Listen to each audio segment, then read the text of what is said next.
Assalamualaikum warahmatullahi wabarakatuh. Shalom, Om Swastiastu, Salam Rahayu, Salam Sejahtera untuk kita semua.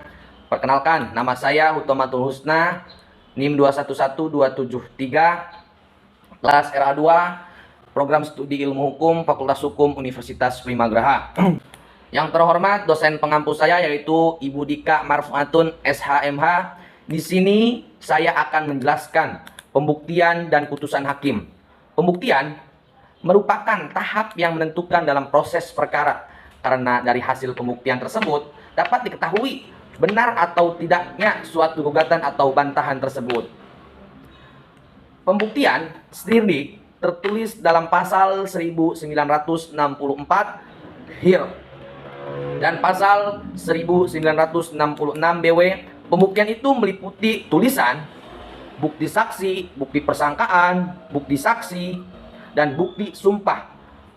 Bukti saksi itu dapat kita ketahui, dan bukti saksi juga diatur dalam pasal 1895 BW.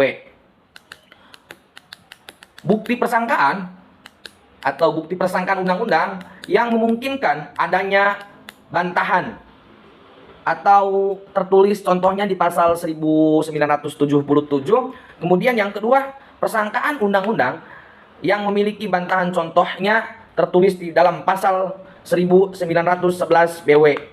Selanjutnya, bukti persangkaan diatur dalam pasal 1922 BW.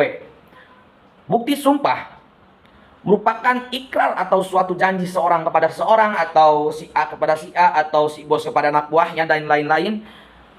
Itu mengenai suatu peristiwa yang sebenar-benarnya. Baik, selanjutnya yaitu saya sedikit menerangkan atau kurang lebihnya saya menerangkan putusan hakim. Putusan hakim yang dikeluarkan oleh hakim yang mana fungsinya yaitu untuk mengakhiri dan atau menyelesaikan suatu perkara. Kemudian sistematik putusan ini ada 4 macam. Yang pertama, kepala putusan, dan yang kedua, identitas para pihak, dan yang ketiga, pertimbangan, dan yang keempat, ada amar putusan. Jenis-jenis putusan ini diatur dalam pasal 180 ayat 1 HIR.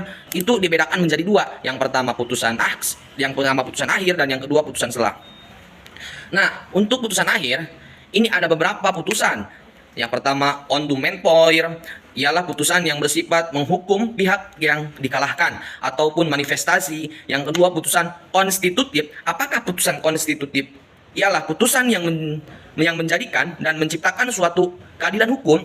Kemudian yang ketiga, deklaratoir, ialah putusan yang isinya bersifat menerangkan atau menyatakan apa yang sah. Dan kemudian putusan yang sah sendiri ada 2 putusan. Yang pertama, putusan prevaratoir, ialah putusan sebagai ke siapapun, putusan akhir.